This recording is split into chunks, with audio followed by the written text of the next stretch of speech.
So, by now we all realize that it's not uncommon for live service games that support customizable outfits to have a disproportionate amount of skins per character being released, right? I mean, at this point we all know and accept that the favorites or moneymakers get the most love. This is a very annoying reality. Not as bad if you try to understand why, but definitely still annoying. Thankfully, they're just cosmetics, which offer no competitive advantage though.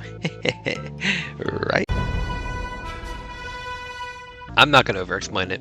Legendary / plus ultra / PUR outfits, you obtain allow you to make a build for your character which offer you a competitive advantage. Stat buffs, no abilities, god mode, you get it.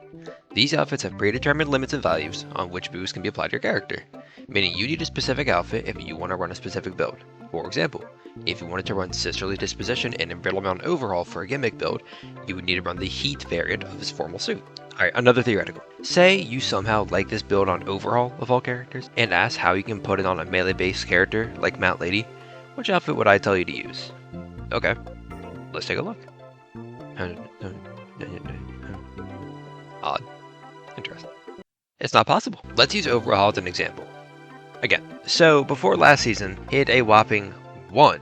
A single PUR outfit despite coming out nearly a year and a half prior. That critical lack in outfits meant not only was he extremely limited in his tuning choices, but it's extremely rare to even be able to tune him out in the first place. The odds of pulling that single PUR are a fat 0.014% chance. That is a 1 in 7,142.86 chance of happening. Decimal rounded.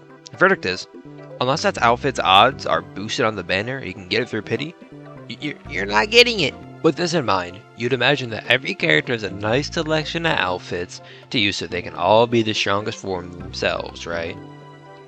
I made a graph, and it's ugly. Like, I get it. Bakugo is consistently the series' most popular character, somehow, and both his skill sets are fun, but 16? I had to quadruple check this, and that's without the recolors as well, because I counted those as well! With recolors, he has access to an astronomical 78 plus ultra outfits, absolutely shattering whatever notion I had before counting. I tried calculating how many builds that could be. It didn't work. And how does Mount Lady have 1 non-time based rewards PUR outfit? Counter recolors, she still has at least the game by a few, sitting at a laughable 9 choices, in which 3 are going to be gone for probably forever after this season. And Jesus Christ, how does Mirio have only 3? This dude is consistently a very popular character and came out back in season 5 when the dinosaurs were still failing to invent casinos. It gets even worse than that. There are 4 characters in the game who were day 1 characters and they're stuck with 3 at most. We already talked about Mount Mama. Abara just got 1 this season. Kendo has a skill set and Cement has also just got 1. You'd imagine for a game where having a fresh ass new fit actually matters, they would like somewhat spread them out, you know? Sorry. Y'all worked up there. Let's take my anger out on Overhaul like the devs do.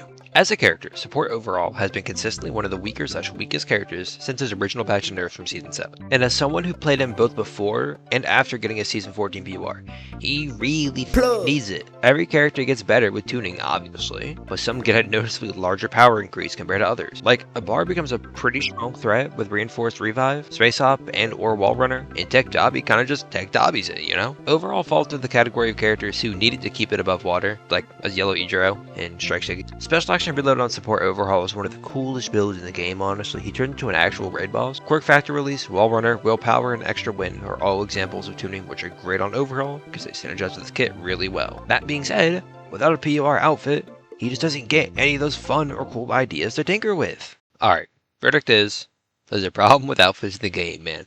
I'm not gonna sit here and act like the game's on its deathbed because of it, but it should be talked about. It's important that the flaws of the game get talked about, because it's how it gets better, obviously. And I will say, since we've gotten the new dev team around like season 9 or 10 or whatever, they're pretty damn good at listening to community feedback, I'll say. Character ticket changes, some balance patches, outfit issues, you get it. Alright, thanks for watching. Be safe.